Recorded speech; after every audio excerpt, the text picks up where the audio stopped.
बहुत दिन हुए मैंने आप लोगों को अपनी हॉस्पिटल की लाइफ नहीं दिखाई है, तो चलो आज मैं आप लोगों को अपने साथ राउंड पर लेकर चलता हूँ। वार्ड में सबसे पहले इनके पास चलते हैं जिनको 5 दिन पहले हमने स्पाइन ट्यूमर के लिए ऑपरेट किया था, और आज इन्होंने अपने पैरों पर खड़ा होकर चलना शुरू कर दिया है। हाथ भी इनके अच्छे से काम कर रहे हैं, तो अब हमें कोई डर नहीं है और आज हम इनको डिस्चार्ज कर देंगे। फिर हम दूसरे एक पेशेंट के पास चलते हैं जो एक बहुत ही बड़ा ट्यूमर लेकर हम लोगों के पास एडमिट हुई हैं, और हम इनको बिल्डअप कर रहे हैं ताकि इनका ऑपरेशन अच्छे से कर सकें। ट्यूमर भी काफ़ी बड़ा है और एज भी काफ़ी ज़्यादा है, तो इस टाइप के ऑपरेशंस में काफ़ी खतरा होता है। और न्यूरोसर्जिकल प्रैक्टिस इसी मामले में बहुत ख़राब मानी जाती है, क्योंकि प्रोग्नोसिस किस पेशेंट की कब ख़राब हो जाए, मॉर्बिडिटी किस पेशेंट को कब हो जाए, कौन सा पेशेंट महीनों तक वेंटिलेटर पर रह जाए, किसी को कुछ पता नहीं होता। इसीलिए ऑपरेशन से पहले बार बार सबको समझाना पड़ता है कि इस ऑपरेशन के क्या क्या रिस्क हो सकते हैं, कितने % चांस है इस बीमारी से ठीक होने के, कितने % चांस ऐसे हैं कि इस बीमारी से सब कुछ करने के बाद भी मरीज ठीक नहीं होते। ये एक ऐसा कन्वर्सेशन होता है जो मैं कभी करना नहीं चाहता, बट ये करना बहुत ज़्यादा ज़रूरी होता है, क्योंकि कोई भी इलाज शुरू करने से पहले अटेंडेंट्स को उसके बारे में रियलिटी पता होना बहुत ज़रूरी है। फिर हम एक तीसरे पेशेंट के पास चलते हैं जिनको 6 दिन पहले हमने ऑपरेट किया था। इनके पैरों में पावर ऑपरेशन के बाद भी बहुत खास नहीं आई है, लेकिन मुझे उम्मीद है जिस हिसाब से हमने ऑपरेशन किया है धीरे धीरे इनके पैरों में पावर आना शुरू होगी। फिर अगेन वार्ड के बाहर सबसे बात करना, सबको समझाना।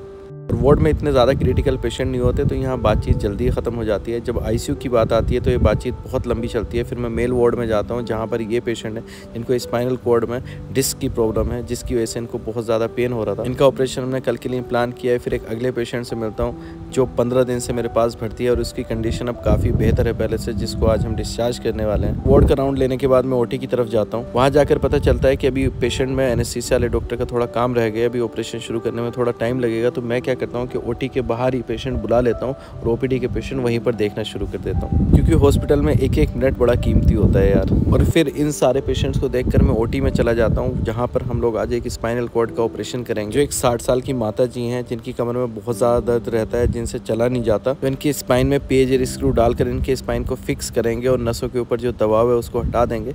आई होप उसके बाद इनकी कंडीशन काफ़ी बेटर हो जाएगी। ऑपरेशन खत्म करने के बाद मैं फिर से आईसीयू का राउंड लेता हूँ, ओपीडी जाकर बाकी सारे बचे हुए पेशेंट्स को देखता हूँ। शाम को फिर से वार्ड का राउंड लेता हूँ, ये देखता हूँ कि जिस पेशेंट का ऑपरेशन किया है वो ठीक है या नहीं है। तो इतना ज़्यादा हेक्टिक शेड्यूल रहता है हॉस्पिटल में कि मुझे पता ही नहीं चलता कि 10 से 6 कब बच जाता है। और चाहे आईसीयू हो या ओटी हो या ओपीडी हो, मरीज बड़ी उम्मीद से बड़े दूर दूर से आते हैं और सबकी उम्मीद पर एक साथ खरा उतर पाना बड़ा मुश्किल होता है। पर मैं अपनी पूरी कोशिश करता हूँ कि जो भी मेरे पास आए वो सेटिस्फाई होकर वापस जाए। और जिम्मेदारियाँ यही खत्म नहीं होती। हॉस्पिटल की जिम्मेदारियों के बाद मेरे ऊपर होती हैं घर की जिम्मेदारियाँ। घर में सिस्टर्स के बच्चे आए हुए हैं, तो आज मुझे उनको मॉल लेकर जाना है। लेकिन नीट यूजी स्टूडेंट्स, मैं जाने से पहले आपको कुछ बताकर जाना चाहता हूँ। सो गाइज, आप लोग भी मेडिकल या इंजीनियरिंग में अपना करियर बनाना चाहते हो बट कंफ्यूज्ड हो कहाँ से प्रिपरेशन करें, तो कोटा का नाम तो आपने सुना ही होगा। उसको एजुकेशन हब भी कहते हैं। तो मेरे अकॉर्डिंग कोटा बेस्ट है जेईई और नीट की प्रिपरेशन करने के लिए। बट आप फिर सवाल पूछोगे कि सर कोटा में तो इतने सारे इंस्टीट्यूट हैं, वहाँ किससे करें, तो I think motion is best for neat and JEE preparation.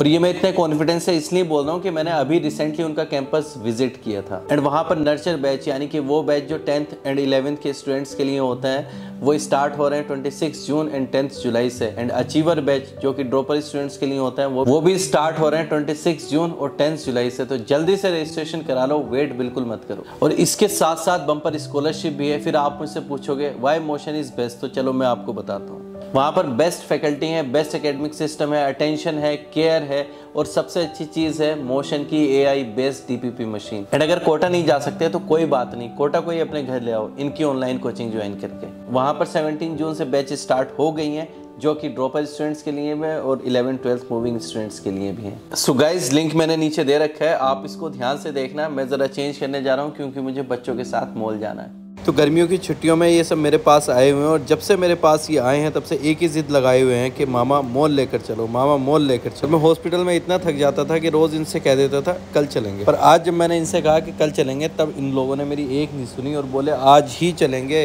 और मॉल में बहुत अच्छी डेकोरेशन हो रखी थी। वो अच्छी इसलिए मुझे लगी क्योंकि उन्होंने जो थीम दी थी वो फॉरेस्ट की थीम लगा रखी थी, जिससे लोगों को ये मैसेज मिल रहा था कि यार फॉरेस्ट, पेड़ पौधे हम लोगों के लिए कितना ज़्यादा ज़रूरी है। तो इस गर्मी के मौसम में जब चारों तरफ एसी हम लोग चिल्ला रहे हैं, उस टाइम हमको रियलाइज़ होता है कि पेड़ पौधों को काटना कितनी बड़ी गलती है। फिर हम लोग वहाँ पर खाना पीना खाते हैं, घूमते हैं और बहुत सारा एंजॉय मैं इन बच्चों को कराता हूँ। और बाद में इनसे पूछता हूँ अब तुम्हारी ख्वाहिश पूरी हो गई ना। तो गाइज़, ये थी मेरी लाइफ। एंड स्टूडेंट्स, अगर आप लोगों को भी डॉक्टर या इंजीनियर बनना है तो लिंक मैंने नीचे डिस्क्रिप्शन में दे रखा है। देर करने की कोई ज़रूरत नहीं है, आज ही से अपनी प्रिपरेशन शुरू कर दो।